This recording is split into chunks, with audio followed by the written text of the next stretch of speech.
Olá, estamos começando um programa da série Consciência aqui na TV Escola. Hoje vamos acompanhar uma experiência inovadora que está acontecendo na região metropolitana da capital de São Paulo. Com o apoio da universidade, um grupo de professores de física está colocando em prática uma série de experiências que tem tudo a ver com o cotidiano dos seus alunos. Assim, eles estão conseguindo vencer as dificuldades do ensino e da aprendizagem de física moderna. Aqui no estúdio, nossos debatedores. Maria Cristina Azevedo, professora de Física da Escola Estadual Oswaldo Aranha, de São Paulo. Olival Freire, professor de Física e do mestrado em Ensino de Ciências da Universidade Federal da Bahia. E o professor Sérgio Luiz Garavelli, diretor do curso de Física e professor da Universidade Católica de Brasília. E agora, vamos ao nosso documentário.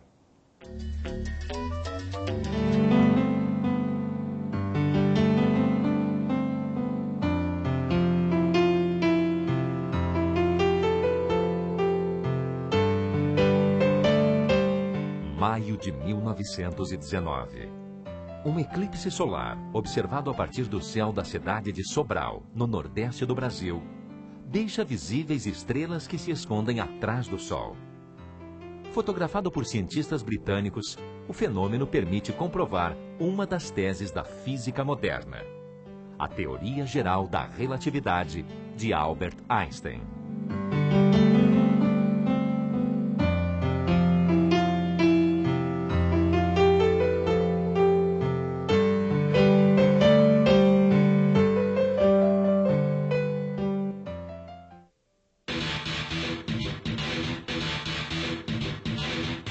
No limiar dos séculos 20 e 21, ciência e tecnologia superaram fronteiras antes sequer imaginadas. Descobertas e invenções trouxeram para o cotidiano de milhões de pessoas aparelhos e equipamentos que encurtaram distâncias, expandiram os limites do conhecimento e da informação. Tudo isso, porém, trouxe junto um paradoxo. Disputando as atenções dos jovens com milhares de outros atrativos, o ensino de algumas disciplinas parece ter parado no tempo. Física eu não entendo, não é nem que eu não gosto, eu não entendo. Ou seja, não tem como eu gostar ou não gostar de uma coisa que eu não entendo. Porque muitas coisas assim que a gente aprende no colégio, a gente fica pensando, nossa, eu nunca vou usar isso na minha vida.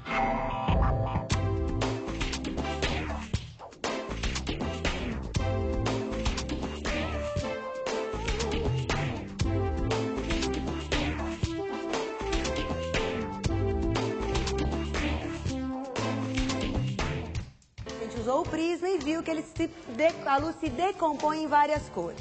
Eles vêm para aula de física achando que física é difícil, que física não tem nada a ver, né? Que é coisa pra gente doida. Acho que talvez as principais questões sejam relacionadas mais à motivação mesmo.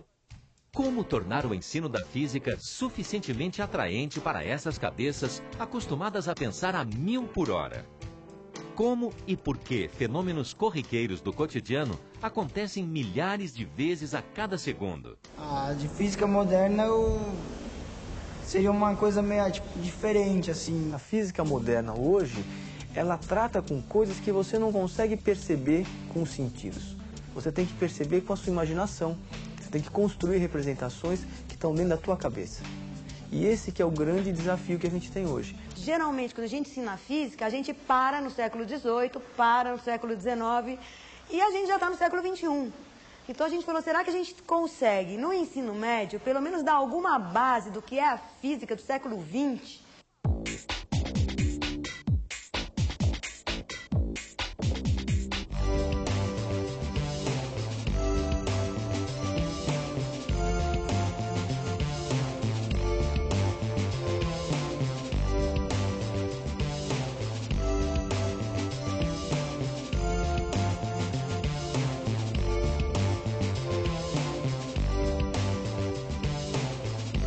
Esse é o desafio que um grupo de professores do ensino médio decidiu enfrentar no projeto da Faculdade de Educação da Universidade de São Paulo. Em vez de a gente se focar nas teorias clássicas e tentar trabalhar a questão da motivação, da inovação nas teorias clássicas, se não seria o caso a gente dar um salto e justamente tentar abarcar as teorias mais modernas. A experiência de estar participando de um grupo na universidade nos permite estar sempre revendo as nossas aulas, a nossa prática pedagógica e os assuntos. Eu, por exemplo, estou formada há bastante tempo, então muita coisa disso estava se desenvolvendo enquanto eu estava na faculdade. Nesse ponto, o grupo da USP ajudou muito, porque lá a gente tem uma troca muito grande, a gente aprende muito, né? Senão você também não se sente seguro para introduzir um conteúdo completamente novo, com uma metodologia que já não é muito comum dentro da sala de aula. O nosso grupo ele tenta, a partir da parte experimental, discutir aspectos que aparecem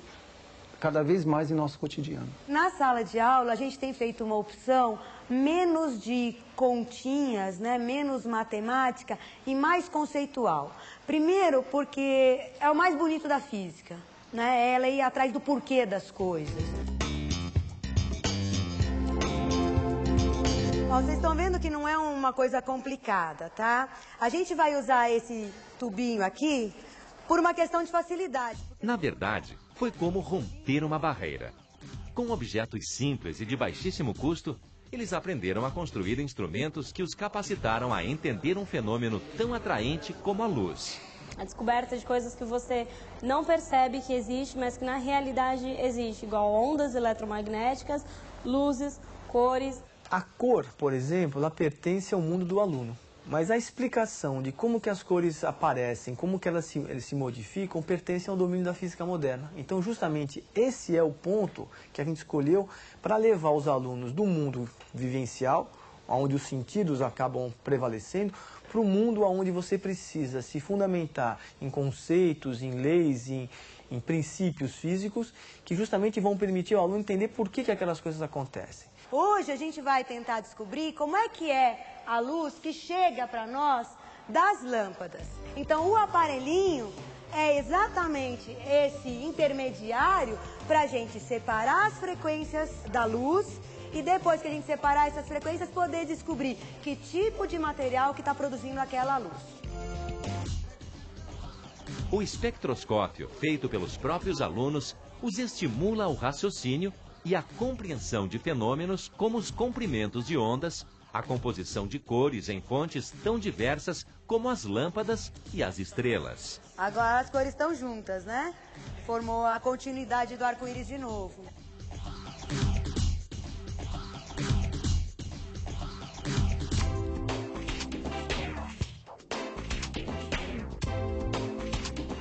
Para cada tipo de elemento químico, ele vai emitir determinadas frequências só.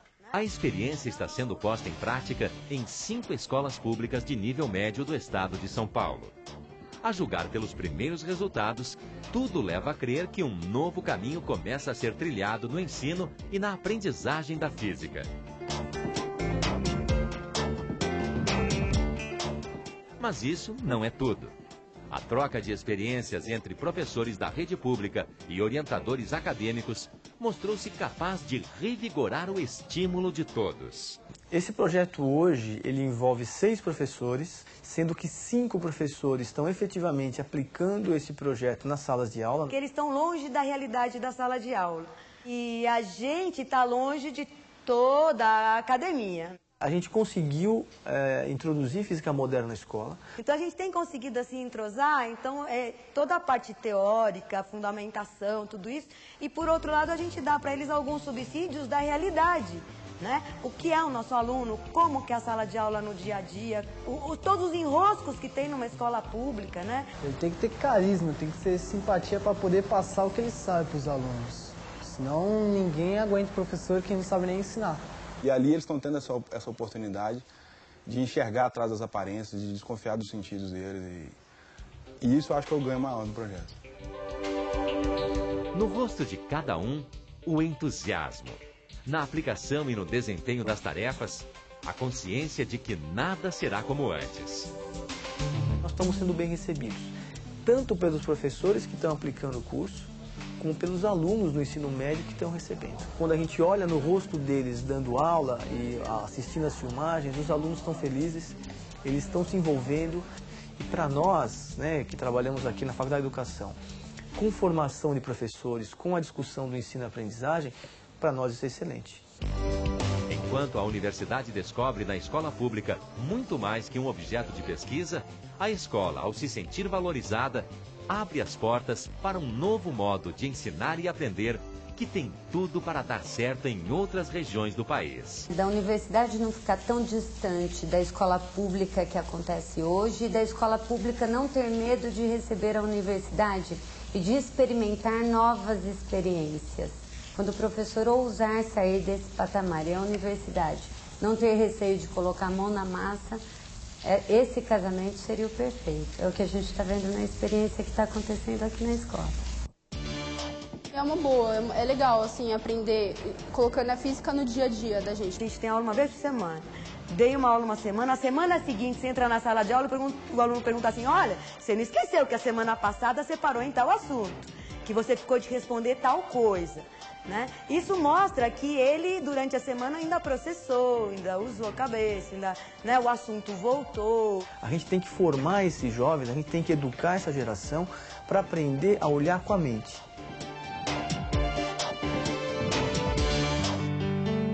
A ciência da natureza pressupõe sempre o homem. E não devemos esquecer que no espetáculo da vida, nunca somos apenas espectadores, mas também constantemente atores. Niels Bohr, Prêmio Nobel de Física. Bom, antes da gente ouvir mais da Cristina sobre o dia a dia desse trabalho, eu queria saber do Olival e do Sérgio, o que vocês acharam desse projeto? Bom, começa. Eu acho que é uma experiência, antes de tudo, uma experiência bem sucedida, uma experiência educacional vitoriosa.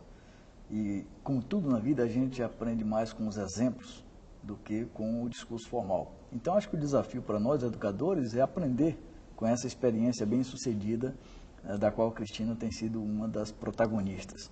E eu acho que a minha impressão é de que isso está ligado a uma inovação curricular, os temas foram adotados, mas está ligado também a essa interação entre a universidade e a escola. E eu acentuaria não só do lado da universidade, a abertura da universidade, a disposição da universidade para interagir com esses professores, mas do lado da escola, a presença de professores motivados, professores que querem atualizar a sua formação. Enfim, eu penso que a experiência nos mostra que se você não tem professores motivados, valorizados, dispostos a mudar a educação, é impossível se pensar em experiências educacionais vitoriosas como essa que nós acabamos de ver. Essa parceria Universidade e Escola de Ensino Médio, a gente vai falar um pouco mais ainda sobre o programa. Eu queria concordar com o professor Olival, que justamente acho que o grande mérito desse projeto é essa parceria, essa troca entre a universidade e a escola. Eu acho que diante disso você tem a possibilidade de ter professores mais motivados, os alunos, e também dentro da universidade você rever até o processo de formação de professores, que acho que um dos grandes problemas atuais da universidade é esse. E aí, Cristina, agora olhando assim para o vídeo, a gente percebe que é um projeto de sucesso, mas nesse percurso assim, se enfrentou muita resistência? Olha, a gente tem um pouco de resistência porque é muito novo e o próprio professor, né, não tem o domínio, muitas vezes, do conteúdo profundamente para poder se sentir seguro para explicar. Então, esse apoio da universidade vem nesse aspecto, né, de a gente poder ganhar segurança no conteúdo para poder estar usando isso em sala de aula. E o retorno dos alunos já fica evidente pela própria fala deles. Eles estão gostando muito. Não sei se a gente foi muito feliz na escolha de atividades, né, começar por esse aspecto da luz que o Maurício propôs, foi uma coisa assim que para eles tocou muito, tocou bastante, né? Então eles estão assim animados com a ideia, estão animados. A gente está falando de um novo aluno, por exemplo, essas tecnologias todas, essas informações que vêm de toda parte, estão nos trazendo um novo aluno e colocando, portanto, o desafio de responder a esse aluno inquieto? Se a gente não tomar cuidado, a sala de aula acaba sendo uma coisa muito chata para eles, né? Dada todo o entorno que a gente tem, né? De mídia, de comunicação, de internet, tudo isso que o nosso aluno, mesmo da rede pública hoje, tem muito acesso, né? É uma coisa assim que eles não têm, às vezes, o computador em casa, mas eles têm acesso nas ONGs, eles têm acesso nos centros comunitários, eles têm acesso nos trabalhos. Então, se a gente bobear, a gente fica muito chato. E perde, né? Esse aluno. E perde mesmo. Né? Aí tudo é mais interessante, tudo é mais importante. Né? Então, a escola perde muito nessa história. E aí, já que você tocou no assunto da formação dos professores, né? Esse tipo de trabalho está sendo usado também para se preparar melhor professores antes mesmo deles chegarem a uma sala de aula? Eu creio que sim, mas eu creio que o grande desafio hoje da educação é que nós temos que compreender que o professor, ele não pode encerrar a formação no que a gente chama da formação inicial na universidade. A melhor comparação que eu faço hoje é o seguinte: nós já sabíamos há muito tempo que o médico, por exemplo, se ele não se atualizar permanentemente, ele vai ficar completamente esclerosado. Mas nós não sabíamos, algum tempo atrás, que com o professor é a mesma coisa. Então, eu acho que a grande lição, talvez, da educação nos últimos, talvez, 20 anos é essa. O professor tem que ser formado permanentemente. Ainda mais com a velocidade das novas descobertas, Exatamente. né? O conhecimento está sempre se ampliando de uma maneira que é preciso acompanhar, né? Exatamente. Bom, no próximo bloco a gente vai ver a questão da física moderna e da física clássica. Em termos de conteúdo do ensino médio, como é que fica isso? Sai daí, a gente volta já.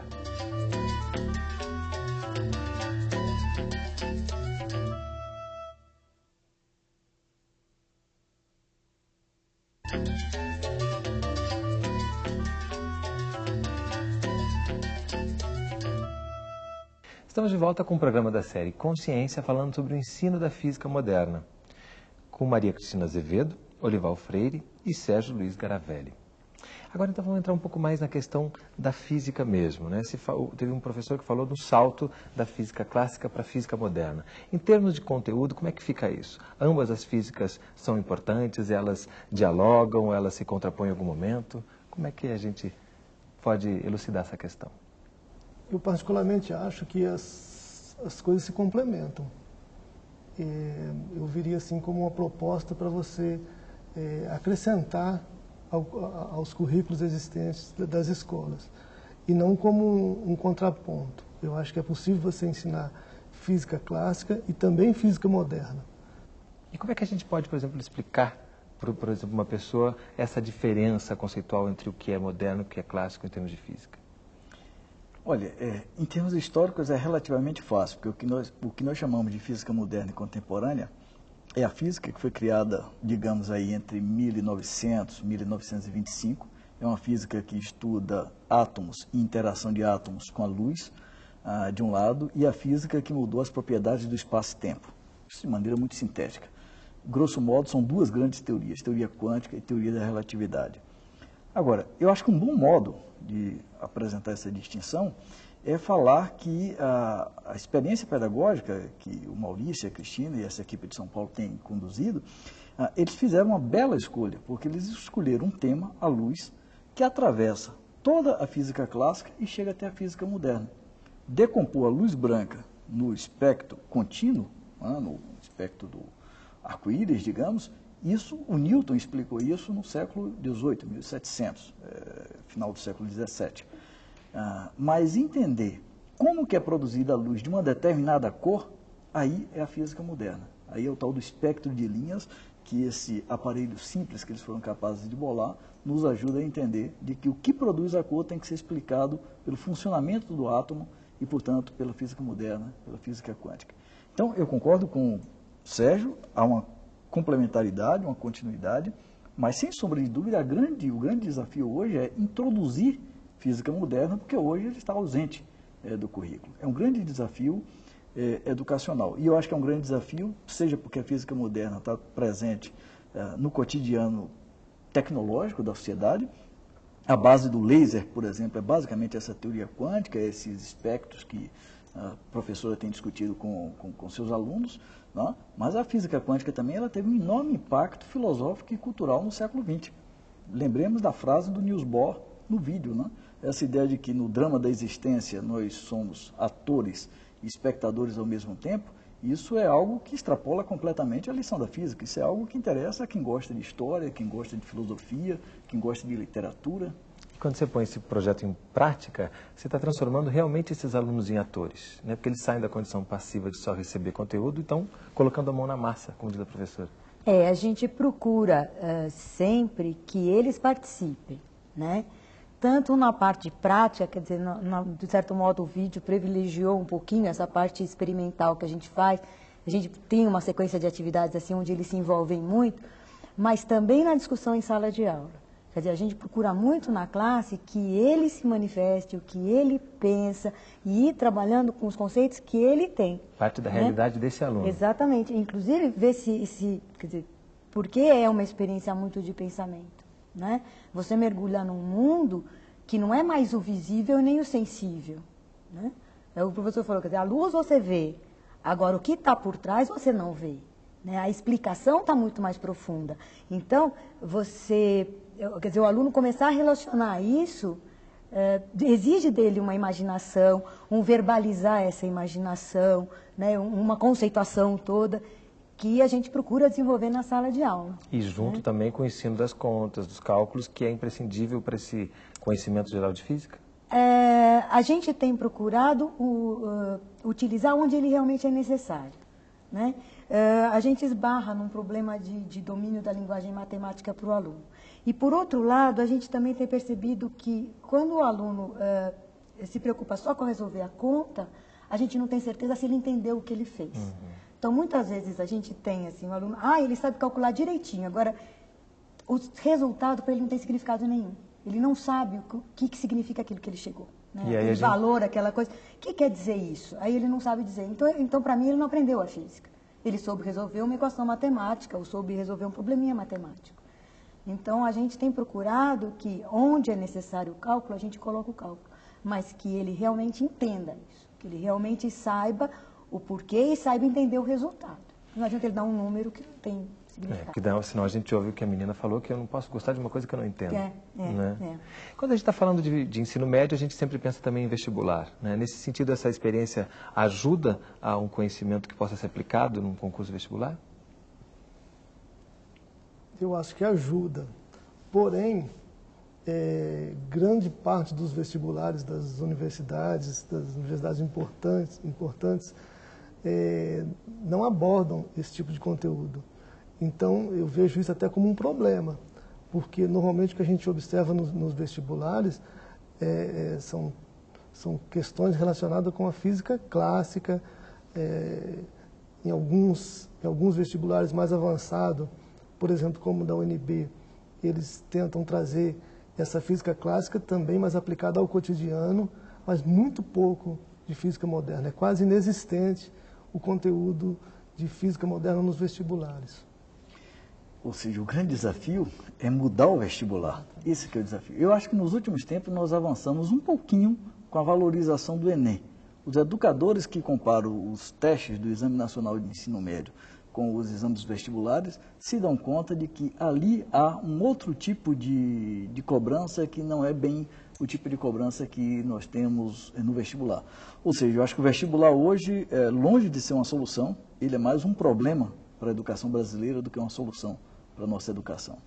O que você acha disso, ouvindo, inclusive, o que os seus alunos geralmente podem falar sobre o assunto? Alguns deles realmente cobram, isso é matéria que cai em exame, né? Mas a gente procura mostrar que no ensino médio, principalmente na rede pública, com 2 aulas por semana, a gente não consegue realmente cumprir programa para vestibular. Então, a gente já de saída, a gente tem que privilegiar alguns conteúdos. Não dá para a gente querer abranger os conteúdos do vestibular. Depois, mostrar para eles que, mesmo que não seja um assunto que vá cair na prova, o tipo de pensamento, o tipo de atitude, esse tipo de coisa, vai facilitar ele entender os outros assuntos também. Ajuda de uma geral na hora de encarar a prova, exatamente, né? de encarar a física para um vestibular. E a gente andou procurando questões, até para poder usar em sala de aula, questões de vestibular que tratassem de física moderna. E realmente é uma raridade. A gente achou algumas no vestibular do ITA, né, de São José dos Campos, e teve uma outra universidade que teve um colega que achou também, não sei se foi a Universidade da Bahia ou não. Isso. Acho que foi na da Bahia, exatamente, que caiu alguma coisa. Já é um esforço nesse sentido. Na Federal da Bahia, que caiu algumas questões nesse aspecto, quer dizer, abordando alguns conteúdos relacionados realmente à física moderna, né? A cama de grande maioria. Não tem, né? O projeto, então, a gente pode esperar que ele seja um motivador nesse sentido que você apontou, né? Que é preciso mudar lá na frente também para se ter uma coerência maior desse ensino, né? Eu diria, adicionalmente, que hoje nós temos um descompasso entre um documento governamental, que são os parâmetros curriculares nacionais, né, que devem orientar o conteúdo curricular do ensino médio, e o que é cobrado nos vestibulares. Todos os educadores sabem que são duas realidades que não se comunicam. O que se propõe nos PCNs e o que é cobrado no vestibular. Por isso que eu digo que o vestibular hoje, longe de ser uma solução, ele é um problema a ser enfrentado para a melhoria da educação no Brasil. E tendo isso como pano de fundo, como é que a gente pode pensar na formação de professores para também auxiliar nessa transformação? Bom, eu falo isso muito à vontade porque eu me envolvo fortemente com a formação inicial de professores. Eu sou professor de um curso noturno de licenciatura em Física na Federal da Bahia. E eu acho que aí também nós temos um grande desafio, porque a formação tradicional do professor de Física, aquela que nós recebemos, ela está completamente defasada.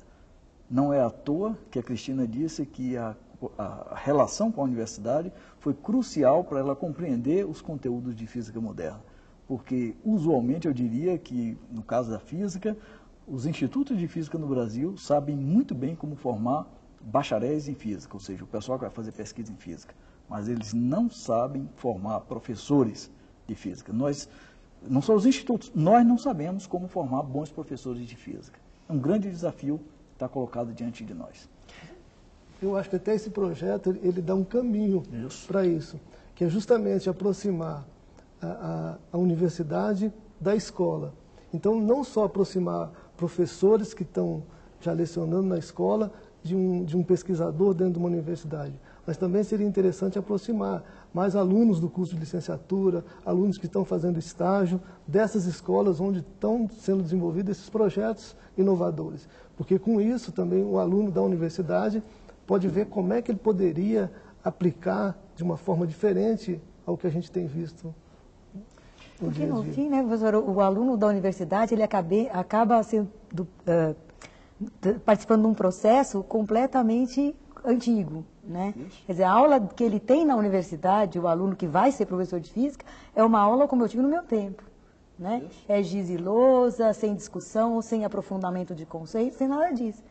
Ele vai sair da sala de aula e vai fazer o que na classe? Ele vai reproduzir aquilo. Cristina, e mesmo quando tem experimentação, é uma experimentação voltada para formar o futuro cientista. Exato. Não? É. Se eu retomo a comparação com o médico, o estudante de medicina, ele tem contato com a realidade do que vai ser a medicina desde o início, primeiro e segundo ano. Ele vai ter aula de anatomia no primeiro e segundo ano. Quem não passar pela aula de anatomia desista de medicina. O licenciado em física, ele vai fazer um estágio no último ano. É verdade. Então, a sua sugestão, Sérgio, é preciso que o licenciado em física, desde o começo, ele tenha meios de contato com o que é a realidade escolar, o que é a realidade na qual ele vai atuar. Até para ele saber se ele realmente quer ser professor ou não, né? Exatamente. Com isso tudo, a gente pode deduzir, então, que você, como professora, teve uma nova motivação quando chegou esse projeto para trabalhar com seus alunos? Eu acho que sim. Eu acho que sim. Se a gente fica muito tempo... Eu passei por um bom tempo longe da universidade, né? Porque eu me formei, me graduei lá na USP mesmo. E depois passei um tempo só na sala de aula. E o que acontece é que você acaba fossilizando. Então, o contato com a universidade faz a gente repensar. É o que o Josias fala no vídeo, né? Você repensa a sua prática dentro da sala de aula, você repensa o conteúdo que você está estudando. Mesmo assuntos que a gente não discute lá, efetivamente, quer dizer, a gente está lá para tentar trazer a mecânica quântica para a sala de aula, né? Mesmo outros conteúdos, mesmo os conteúdos clássicos, você para repensar, né? Porque você teve essa oportunidade. E a gente tem outras escolas também aplicando esse projeto já em São Paulo. Você pode me dizer o que é comum entre esses projetos ou também o que aconteceu de divergente entre eles? Não, nosso grupo, todos nós aplicamos, nós discutimos as atividades em conjunto, discutimos a teoria que nós vamos usar, discutimos que tipo de atividade nós vamos fazer em sala de aula. Os participantes de todas as escolas. Todas as escolas, né? Levamos isso para a sala de aula. Lógico que, dados os calendários, os feriados, as festas, as coisas que interferem no processo, sempre tem um que está mais adiantado, o outro mais atrasado, um está um pouco na frente do que o outro. Então, quem está na frente conta para o outro depois o que deu certo, o que não deu certo, vamos corrigir, isso aqui não funcionou. Então, quem fica por último acaba tendo uma versão melhorada. Já aprende com o erro dos outros. É lógico, já chega aprendendo com o erro dos outros. Coisas, por exemplo, que não deu certo comigo, eu só vou poder corrigir o ano que vem, quando eu tiver uma nova turma e aplicar de novo, né? Então, mas a gente procura manter mais ou menos as mesmas coisas. A única coisa que eu acho que ainda é difícil para nós é padronizar a avaliação. A avaliação a gente tem lutado muito para padronizar, por causa das diferenças e também das exigências das escolas, né? A gente tem lutado para padronizar o tipo de avaliação e algumas regras básicas para a gente ter parâmetros de comparação de aprendizagem, né?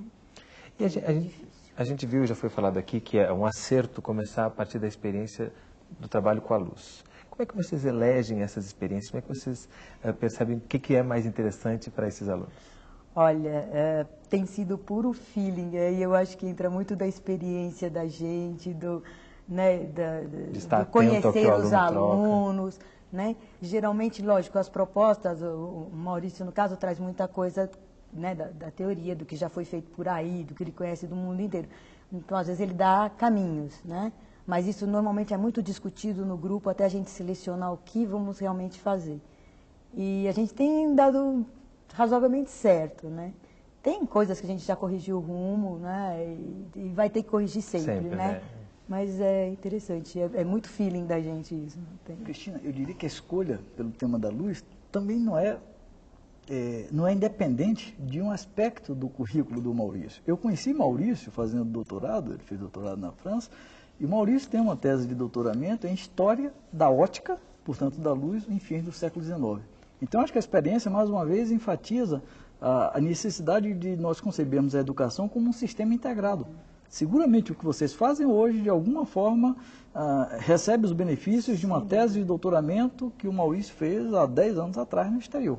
E de outras também, né, que ele traz material para a gente, subsídios. Mesmo o espectroscópiozinho que a gente usa, me parece que ele foi desenvolvido por uma professora da PUC de São Paulo. Isso. Né? Professora Marisa, se não me engano, que fez uma proposta e a gente deu uma adaptada na proposta para usar com o aluno. Pegando esse gancho, é o próprio espectroscópio. Justamente o espectroscópio, a gente vai conhecer um pouco melhor no próximo bloco. Não sai daí, a gente volta já.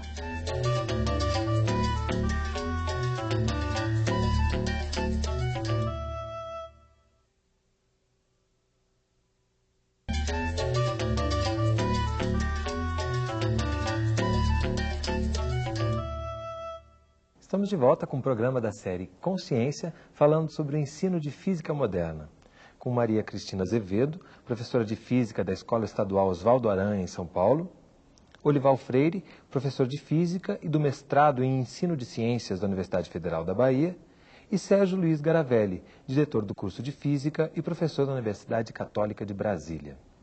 Cristina, você está aí agora com, falar bem devagarinho para acertar, o espectroscópio na sua mão. Queria que você falasse para a gente um pouquinho dele, como ele foi feito, até para que quem está nos assistindo perceba que não é difícil de fazer, né? Não, é um tubo, mas pode ser qualquer tipo de caixinha, caixa de pasta de dente, caixinha de... Tem que ser uma caixinha, né, fechadinha. Por dentro ele é todo preto, então a gente reveste com cartolina preta. Um lado a gente fecha e faz um orifício, nesse caso está com uma fenda, mas pode ser um outro formato. E do outro lado a gente põe um pedacinho de CD, desse CD que se usa para gravação em computador, só que a gente descasca o CD, a gente tira aquela parte prateada do CD, né? Que a gente utiliza as marquinhas que já tem no CD como rede de difração. E fecha bem, né? Para que não entre luz, só entre luz realmente pelo lado do CD ou pela fenda, né? E aí é só apontar para a luz que a gente tem... Aí é só apontar... não diretamente para a lâmpada, mas um pouquinho do lado, aí você vê a decomposição das cores na face interna, né? E com o fato de ter confeccionado esse aparelho, o aluno já está mais... ele acha muito divertido, tanto o fazer quanto o olhar, né? Então, foi muito interessante. No ano passado, então, o pessoal saiu pela rua olhando. Esse ano a gente já melhorou com as lâmpadas que a gente levou para a sala, mas o ano passado a gente pediu para eles irem para a rua olhar, né? Então, eles acharam divertidíssimo ir olhar a lâmpada de sódio, lâmpada de... Tudo quanto era a cor de lâmpada, eles anotavam para ver o que tinha de diferente e tudo isso. Então, foi bem interessante, né? Esse ano a gente já melhorou, a gente levou para a sala de aula as lâmpadas, porque a gente teve algumas dificuldades no ano passado nessa observação, de eles verem o que a gente quer que veja. Que esse é um problema que a gente tem também, né? Quer dizer, a gente físico, a gente que já teve formação, a gente sabe o que deve ser enxergado, né? E o aluno, às vezes, não vê aquilo que você queria que ele visse. A gente, falando agora na possibilidade de reproduzir essa experiência em outras escolas de ensino médio por esse Brasil afora, esse é um tipo de experiência. Mas isso pode ser adaptado à realidade de cada escola, né? Eu acho que sim. Porque, inclusive, até na escolha do tema, uma outra equipe poderia escolher começar por um tema diferente, que ele fosse mais familiar, que fosse mais interessante, às vezes, a realidade da escola, a realidade dos alunos, e até no desenvolvimento. Eu acho que o grande mérito desse projeto, talvez, voltando a frisar, né, essa interação da escola com a universidade e a motivação desses professores. Eu acho que uma equipe de professores motivada, que planejam juntos, poderiam aplicar um tipo de experiência semelhante, até desde de conceitos de física moderna, mas também de conceitos de física clássica. E agora, acho que, voltando a falar, o forte aí é justamente a motivação dos professores, o planejamento da ação, que isso é importante, que a gente vê que acontece muito pouco nas escolas em geral. E trazendo a academia para mais perto desse dia a dia, a gente pode estar se aproximando do que se falou aqui no bloco anterior, de trazer essa realidade mais presente no ensino, né? Fazer com que isso já esteja desde lá da universidade, essa importância do cotidiano, né? Essa relação. Você acha que a academia normalmente ela é refratária a esse tipo de coisa? Eu acredito que sim. E é até natural que seja assim. Ela tem uma tendência um pouco conservadora no que diz respeito a como ensinar, né? E alguma coisa que eu acho que a própria academia aprende também é que o que vai ser ensinado na escola pública, bom, na escola média em geral, o chamado currículo, não é algo determinado com rigor científico. É algo que sofre injunções do tempo. Nós estávamos conversando aqui antes do programa. Eu tenho um aluno de mestrado na Universidade Federal da Bahia, o Couber São Paulo, que acaba de defender uma dissertação de mestrado, onde ele nos mostra que os temas de física moderna estavam presentes no ensino de física na década de 40, 50, 60, desapareceu na década de 70, 80 e voltou na década de 90. Então, nós não podemos trabalhar com uma ideia de que existe um programa, um currículo que é absolutamente determinado de antemão. A educação tem que ter uma margem de flexibilidade, e eu volto a dizer, os PCNs sugerem muito essa margem de flexibilidade, porque mesmo na escala micro, na escala de uma sala de aula, a gente programa, quando entra na sala, o que acontece nem sempre é exatamente aquilo que a gente programou.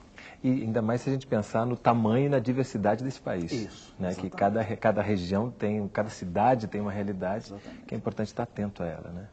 Talvez com um pouco de ousadia mesmo de um grupo de professores, de um professor individual, dele ter a coragem de deixar um pouco aquele esquema tradicional que está pronto na maioria dos livros didáticos, da forma como ele talvez fez no ensino médio, e começar uma nova metodologia, um novo caminho. Eu acho que dá o pontapé inicial nesse projeto. Talvez, né? O que falta um pouco é isso, um pouco de ousadia, de não se prender tanto aos currículos tradicionais. Eu não queria fazer publicidade, eu sei que não pode fazer publicidade aqui, mas eu queria dizer que programas como esse, Renato, Consciência, vão contribuir enormemente para um componente fundamental para a transformação da educação, que eu acho que é algo que está na base da experiência bem-sucedida da Cristina, que é o seguinte: valorizar, professor valorizado, educação valorizada. Todos nós estamos muito felizes por estarmos aqui, podendo falar para o Brasil inteiro, discutir a nossa experiência. Aquela experiência que a gente está acostumado a discutir com 30, 40 alunos em sala de aula. Então, acho que a chave É um pouco o que está acontecendo aqui. É valorizar a educação, valorizar o professor. O professor valorizado, ele interage com a universidade, ele é inovador, ele busca novas soluções. Agora, professor desvalorizado, educação desvalorizada, aí você pode botar um programa mais bem arrumadinho do mundo, não funciona. Como não tem funcionado até hoje em muitas áreas e muitas escolas no Brasil. Eu acho que a gente tem que voltar a despertar sonhos. Isso. Sonho nos professores, sonho nos alunos, sonho que você pode acreditar num sonho que você pode fazer um trabalho diferenciado. Que seu trabalho às vezes é único, que seu trabalho pode motivar, pode transformar a vida de muita gente, de muitos alunos. Eu acho que esse é uma grande motivação. Falando agora um pouco da experiência, vocês registraram em vídeo essa experiência? Nós temos... tem um rapaz que está fazendo mestrado, o professor Maurício, e que está usando a sala de aula, né, para retirar dados para a tese dele. Então, ele tem registrado, assim, toda a sequência de aulas. Né? Ele tem filmado todas as aulas de uma classe, a sequência completa de aulas. Né? E quando a gente acha que o tema foi interessante, a gente revê a fita, né? Às vezes a gente discute. Tem coisas que às vezes a gente faz na classe, né? Porque, lógico, a gente tem que ter aquele... o tempo é o da sala de aula, é o que o professor falou, né? Por mais que esteja planejada na sua cabeça a aula, aparece uma pergunta que você não tinha pensado, né? E quando você abre para o aluno pensar e para ele poder falar... Isso acontece com muito mais frequência, né? Sem dúvida, né? Então, às vezes a gente volta, inclusive às vezes eu falo para ele, eu preciso rever, porque eu preciso pegar aquela sequência de perguntas que apareceu na classe, porque numa apareceu, às vezes na outra sala não aparece. Então, aí você deve, né, instigar o aluno para ele pensar também. Então, a gente usa muito esse tipo de coisa. E quando não dá, porque a gente está pensando em Brasil, né? A gente tem uma situação privilegiada de ter o rapaz do mestrado que está com uma câmera filmando a aula. Mas antes, a gente registrava muito em gravador cassete. Bota o gravador lá na sala de aula e grava. Fica mais difícil, porque o áudio não é muito bom. Mas dá para a gente tirar muita informação. Dá para a gente rever a própria aula, que eu acho que isso para o professor é fundamental. Falando em rever a própria aula, teve um aluno no vídeo que disse que um professor precisa ter carisma, né? O que você acha que está por trás da fala desse rapaz? Olha, eu acho que o que eles veem muito é a comunicação. Eu vejo muitos alunos falarem assim, eles percebem quando a gente gosta do que faz, né? Eles comentam isso com a gente, né? Mesmo que eles tenham essas dificuldades que eles comentaram no vídeo com física, né?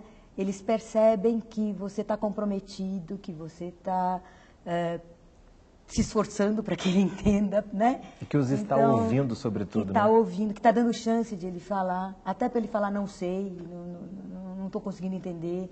Então, o que eu percebo neles, talvez que ele tenha colocado isso como carisma, seja isso, essa disposição de estar realmente voltado um pouco mais para o aluno.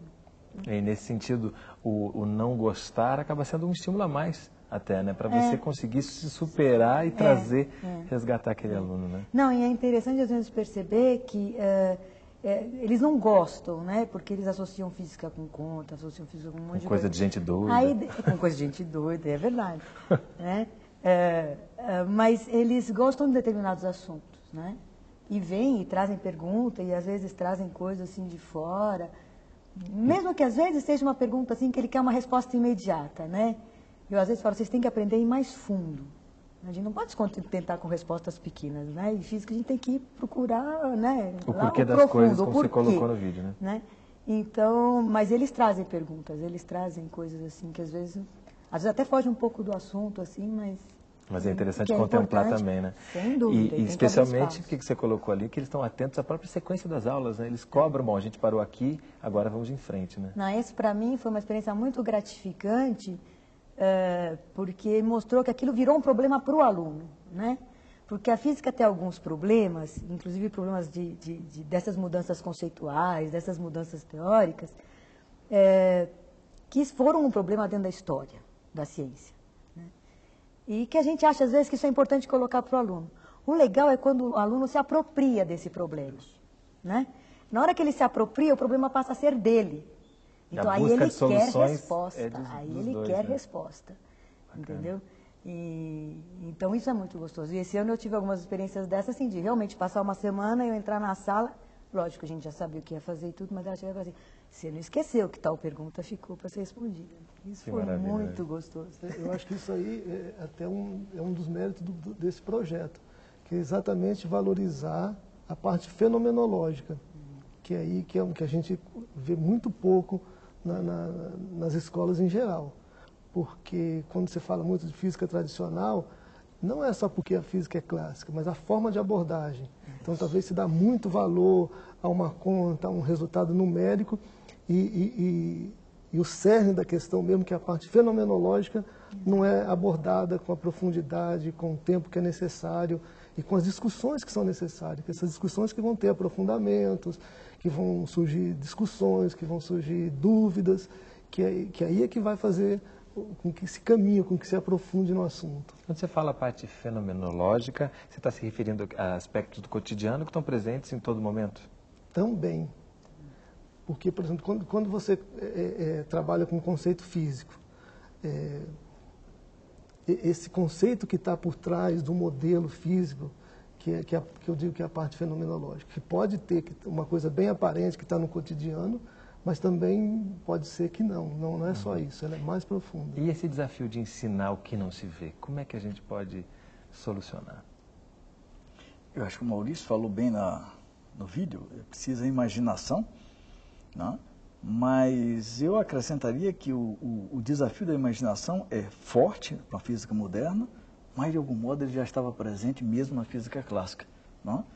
Nós temos conceitos na física clássica, o que é o conceito de trabalho na física clássica, que é muito distinto do que é trabalho. Basta dizer o seguinte, nós estamos aqui há alguns minutos, do ponto de vista da física clássica, nós não estamos trabalhando, não há trabalho, nós sabemos que nós estamos trabalhando. Então, mesmo a física clássica requer imaginação. A ideia de que ciência, de que física não combina com imaginação, essa ideia, sim, requer uma ideia sem imaginação. E no dia a dia, você acha que esse cotidiano, né, você sair para as ruas com os alunos, isso tudo vai aproximando e vai possibilitando que essa imaginação fique mais apurada? Eles vão descobrindo o que a Daniela fala na fita, né? São coisas que eles não veem, né? Eles começam a perceber a existência de coisas que eles não veem. E de explicações, e que as explicações não precisam estar no palpável, né? Que a gente pode ter boas coisas. Inclusive a não permanência na ciência. Eu acho que isso é fundamental, que a gente tem trabalhado com essas mudanças de conceito e de modelo, eles perceberem que a ciência não é uma coisa fechada, que é uma ideia que se passa muito no ensino médio, né? Tá pronto, tá fechado, tem um bloco aqui, acabou, você tem que aprender isso e fim de papo.